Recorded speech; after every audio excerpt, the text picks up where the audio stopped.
Hello, my name is Rana Al-Amoudi. I'm here as a student for the in-house of traditional arts for the one-year program. I'm here with you the basic process of how we ended up to this pattern from an old building. Pattern. Imagine how did they do it from basic tools to a whole wall. So we'll be explaining a small pattern, and I hope you enjoy the process.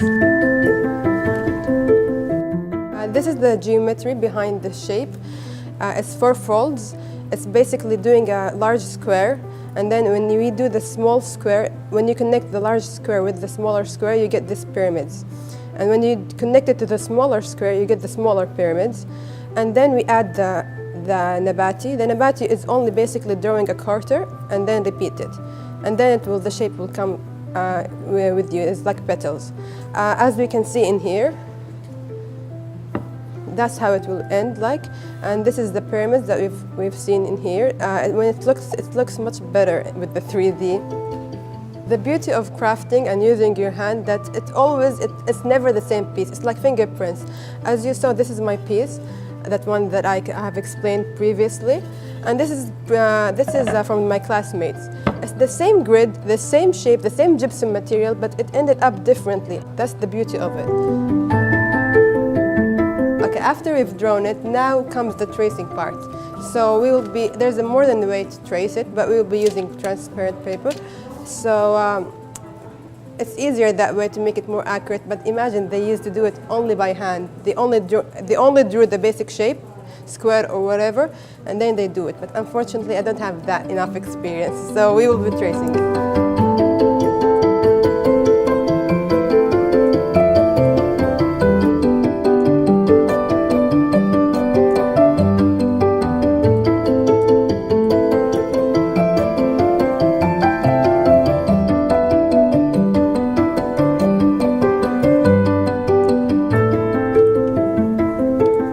Now that we've done with the geometrical, we will leave the nabati for later. We will carve it after we make the depth appropriate.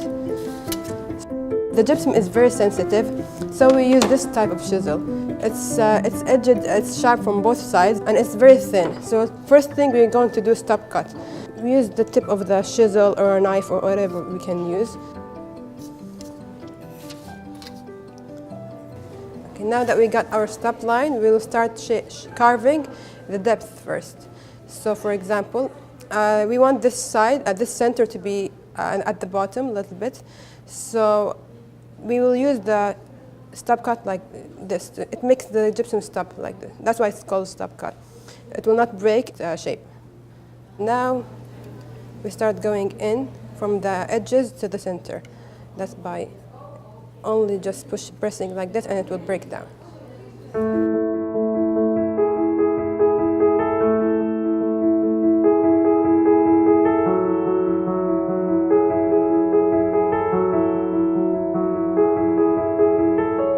We'll start with the larger one. We want the shape of the pyramid, so we will hold the chisel sideways, and you will start with the small points, ending with the larger side.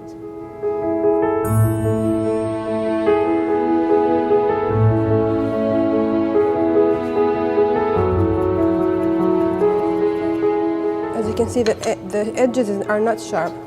So now we will use the small chisel to cut them in a clean way.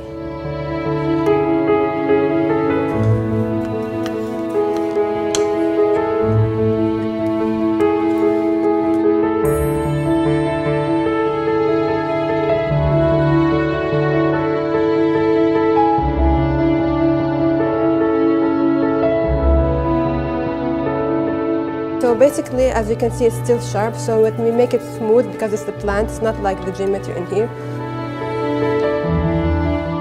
This is more rounded and this is more sharp.